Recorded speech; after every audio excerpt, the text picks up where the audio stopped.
Dans l'actualité internationale, il est question du Liban. Israël dit avoir planté son drapeau sur la forteresse médiévale de Beaufort. Elle offre une vue stratégique sur la vallée de la Litanie, un point stratégique que les Israéliens ont occupé il y a 25 ans. On en parle avec vous, Serge Berberi, depuis Beyrouth. Bonjour Serge. Expliquez-nous donc l'importance de cette prise par les Israéliens.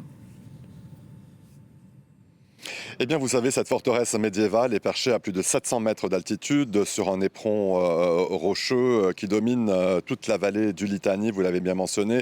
Et c'est justement ce qui fait son importance militaire. Vous savez, depuis plusieurs jours déjà, les combats se concentraient précisément autour de Beaufort.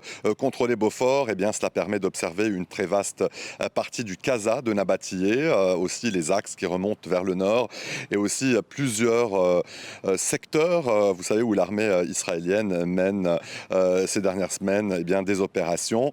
Et depuis cette position, il est aussi possible de surveiller les mouvements de combattants, de véhicules et d'avoir donc un avantage considérable pour guider l'artillerie. Eh bien, vous savez, ce n'est pas la première fois que cette forteresse joue un rôle militaire majeur. Déjà pendant la guerre du Liban en 1982, Beaufort avait été donc l'un des objectifs, un objectif prioritaire de l'armée israélienne pour contrôler donc une grande partie de cette zone. Et aujourd'hui, eh bien, cette prise s'inscrit dans la progression israélienne au-delà du fleuve Litanie.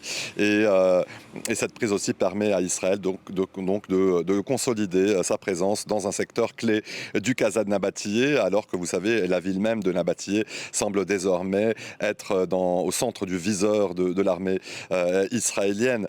Et au-delà, vous savez, de cet aspect militaire de Beaufort, l'annonce de cette prise de Beaufort suscite aussi une émotion particulière au Liban, parce que Beaufort, vous savez, ce n'est pas qu'une position stratégique, c'est aussi un monument historique, l'un des monuments les plus emblématiques du sud Liban. Ce site est considéré comme l'une des forteresses croisées les mieux conservées du Proche-Orient. C'est plus de 9 siècles d'histoire. Les opérations militaires, Serge, israéliennes sont intenses depuis des semaines. Or, pour le président Aoun, sans trêve véritable, les négociations ne peuvent progresser. Une rencontre entre Libanais et Israéliens est prévue en principe la semaine prochaine.